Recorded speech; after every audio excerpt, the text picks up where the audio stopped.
കഫാലത്തുൽ ഐതാം, യതീമുകളെ പരിപാലിച്ചു കൊണ്ട് നടക്കുന്നത്.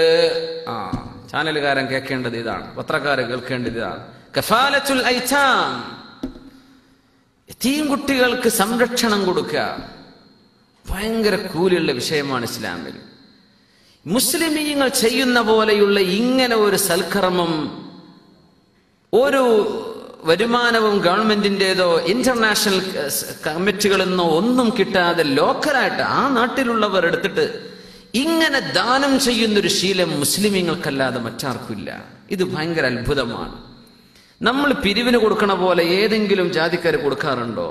നമ്മൾ മറ്റുള്ളവരെ നോക്കുന്ന പോലെ മുസ്ലിമീങ്ങളുടെ ഹൃദയത്തിൽ അള്ളാഹനെ വിശ്വസിക്കുന്നവരാണ്. റഹ്മാൻ റഹീം എന്ന് എപ്പോഴും നാവ് കൊണ്ട് പറയുന്നവരാ. ആ വാക്കിന്റെ ബറക്കത്ത് കൊണ്ട് ഖൽബിൽ അള്ളാഹു റഹ്മത്ത് ഇട്ട് കൊടുക്കുന്നുണ്ട്. അവരെല്ലാവരും നോക്കി വളർത്തും. വീടില്ലാത്തവർക്ക് വീട് വെക്കാൻ നമുക്ക് ആഗ്രഹമുണ്ട്, പൈസ കൊണ്ട് പറ്റുന്നില്ല. ആവുന്നത് ചെയ്യണം. എന്റെ പൈസ എനിക്ക്, ഇത് മുസ്ലിം ചിന്തിക്കണില്ല. നമ്മുടെ നാട്ടിൽ പല ജാതിക്കാരും ജീവിക്കുന്ന നാടല്ലേ. നമ്മൾ ചെയ്യുന്ന പോലെ ചാരിറ്റി പ്രവർത്തനം മറ്റാരെങ്കിലും ചെയ്യുന്നുണ്ടോ? ഞാനത് അഹങ്കാരം കൊള്ളാൻ പറയല്ല. പക്ഷേ ഇത്തരം പ്രവർത്തനങ്ങൾ ഒരു സമൂഹം ചെയ്യുമ്പോൾ നിരുത്സാഹപ്പെടുത്താനായി ഇവർ ശ്രമിക്കുന്നത്. അത് പത്രക്കാരാവട്ടെ ചാനലുകാരാവട്ടെ, ഇതൊരു സൽക്കർമ്മമാണ്. ജീവിക്കാൻ വകയില്ലാത്ത പട്ടിണിപ്പാവങ്ങളായ കുഞ്ഞുങ്ങളെ ഏത് നാട്ടിൽ നിന്നായിക്കോട്ടെ, ഇന്ത്യ മഹാഭാരതം കൊണ്ടുവന്ന് പാകിസ്ഥാൻ കൊണ്ടുവന്ന് അതായിരിക്കും വലിയ ഇന്റർനാഷണൽ ട്രാഫിക്കിങ്. നിങ്ങൾ അപ്പൊ പറഞ്ഞോ, ഇന്ത്യയിൽ ജീവിക്കുന്ന ഏതെങ്കിലും ഒരു കുഞ്ഞിന് ജീവിക്കാൻ വകയില്ല, കുഞ്ഞിനെ കൊണ്ടുവന്നു, ശരി, അതിന്റെ ലീഗൽ പ്രോസസ്സിംഗ് ഒന്നും ചെയ്തില്ല, അതുണ്ടാക്കാലോ, തട്ടിക്കൊണ്ടുവന്നതല്ലോ. ഇതിന്റെ പേരിലൊക്കെ ഒരു സമൂഹത്തെ അറ്റാക്ക് ചെയ്യുക വലിയ കുറ്റം ചെയ്ത പോലെ. കുഞ്ഞുങ്ങൾക്ക് സംരക്ഷണം കൊടുക്കുന്ന എന്താണ് കുറ്റം? യതീംഖാനകൾ ഏത് സംഘടന നടത്തിക്കോട്ടെ, കൂരിയുള്ള വിഷയമാണ്. ഇത് ഖുർആൻ പറഞ്ഞതുകൊണ്ടാണ് നമ്മൾ ഇത് ചെയ്യുന്നത്. ഫഅമ്മൽ യതീമ ഫലാ തഖ്ഹർ വഅമ്മസ്സായില ഫലാ തൻഹർ. അവർക്ക് സംരക്ഷണം കൊടുക്കണം, കൂലുള്ള കാര്യം. അന വകാഫിറുൽ യതീമി ഫിൽ ജന്നതി ഹകദാ വഅശാറ ബിസ്സബാബതി വൽ വുസ്താ വഫറജ ബൈനഹുമാ എന്ന് റസൂലുള്ളാഹി സ്വല്ലല്ലാഹു അലൈഹി വസല്ലം. ഞാനും യതീമിനെ നോക്കുന്നവനും സ്വർഗ്ഗത്തിൽ ഇങ്ങനെയാണ്. എന്റെ അരികത്ത് തൊട്ടടുത്തവൻ ഇരിക്കാനുള്ള അവസരം അല്ലാഹു ഒരുക്കി കൊടുക്കുന്നു. ഈ പ്രതിഫലം പ്രതീക്ഷിച്ചുകൊണ്ടാണ് മുസ്ലിമീങ്ങൾ യതീംഖാനകൾ സംരക്ഷിക്കുന്നത്, അല്ലേ? ഇത്തരം പ്രവർത്തനങ്ങൾ ഒരു പോസിറ്റീവ് വശം ചിന്തിക്കാതെ നെഗറ്റീവ് വിഷയങ്ങൾ ഡൗൺ ചെയ്യുക. ആരെങ്കിലും എത്തിക്കുട്ടികളെ നോക്കുന്നുണ്ടോ അവരൊക്കെ ഇടിച്ച് തകർക്കുക. ഈ രീതിയിൽ സൽക്രമങ്ങളെ തച്ചു തകർക്കരുത്. ചാനലുകാർക്ക് പണിയില്ലെങ്കിൽ വേറെ എന്തെങ്കിലും പണി കണ്ടുപിടിച്ചോട്ടെ. അവർക്ക് ഒന്ന് കിട്ടിയില്ലെങ്കിൽ ഒന്നും കടിച്ചു തൂങ്ങിയേക്കും അടുത്തത് കിട്ടുന്നത് വരെ. പക്ഷേ ഒരു സമൂഹം ചെയ്യുന്ന ഹ്യൂമാനിറ്റേറിയൻ പ്രവർത്തനങ്ങൾ മുഴുവനും, ഇത് മുഴുവനും ഹ്യൂമൻ ട്രാഫിക്കിംഗ്. എന്താണ് ഈ വാക്കിനർത്ഥം അവർക്കറിയോ? എന്താണ് ഈ ഹ്യൂമൻ ട്രാഫിക്കിംഗ്? എവിടെ പറയേണ്ട വാക്കാണത്? എപ്പോഴാണത് പ്രയോഗിക്കുക? കുട്ടികൾക്ക് സംരക്ഷണം കൊടുക്കുന്നതിനൊക്കെ ഹ്യൂമൻ, എന്താ വാക്കിന്റെ അർത്ഥം എന്താണ്? ഡിക്ഷണറി പഠിച്ചു നോക്ക്. എന്താണ് ഹ്യൂമൻ ട്രാഫിക്കിംഗ്? എന്താണ് ഈ മനുഷ്യക്കടത്ത്? എവിടെയാണ് ഇതൊക്കെ പറയേണ്ടത്? ഇത്തരം ചാലഞ്ചസിന്റെ മുമ്പിൽ നിന്നിട്ടാണ് നമ്മൾ ഈ കർമ്മം ചെയ്യുന്നത്. ഭയങ്കര കൂലി ഉണ്ടാവും. നമ്മുടെ ലക്ഷ്യം അല്ലാഹു എന്ന് പ്രതിഫലം വാങ്ങല. ഒരു നേരം ഈ കുഞ്ഞുങ്ങൾക്ക് അന്നം കൊടുക്കുകയാണ്.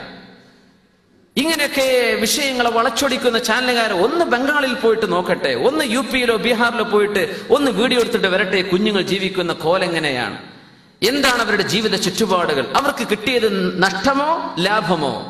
ഇത് നോക്കിയിട്ടല്ലേ വിധി എഴുതാവൂ. ഇതൊന്നും ചെയ്യാതെ അങ്ങോട്ട് പറഞ്ഞ് എഴുതിയിട്ടും സംസാരിച്ചിട്ടും ചർച്ച ചെയ്തിട്ടും ഒരു സമൂഹത്തിന്റെ നന്മയെ ഇടിച്ചു തകർക്കുക, ഇത് ചെയ്തു പോകരുത്. ഇങ്ങനെയൊക്കെ സംഭവിച്ചാലേ മുന്നോട്ടാണ് മുസ്ലിമീങ്ങൾ പോകേണ്ടത്. ഇത് മനുഷ്യനോട് കരുണ ചെയ്യുന്ന പ്രവർത്തനമാണ്. ഒരു കുഞ്ഞിന് വിദ്യാഭ്യാസവും ആ കുഞ്ഞിന് പഠനവും ആ കുഞ്ഞിന് താമസവും കൊടുക്കുന്ന സംവിധാനം മുസ്ലിമീങ്ങൾ ചെയ്യുന്നത് അള്ളാഹുവിന്റെ പ്രതിഫലം കാക്ഷിച്ചുകൊണ്ടാണ്. ഗവൺമെന്റിനോട് ചോദിച്ചിട്ടില്ലല്ലോ നിങ്ങൾ സംഭാവന തരൂ എന്ന്.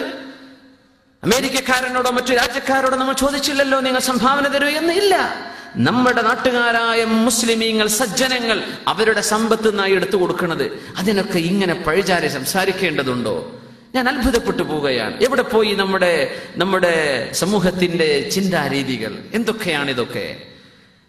സ്വർഗത്തിലേക്ക് കിട്ടുന്ന പ്രതിഫലമാണ്. അത് പറഞ്ഞുകൊണ്ടാണ് ആയിരക്കണക്കിന് ആലിമീങ്ങൾ ഇത്തരം സംഭവങ്ങളിൽ മുഅ്മിനീങ്ങളെ പങ്കുകാരാക്കിയത്, അവർക്ക് കൂലി കിട്ടാൻ.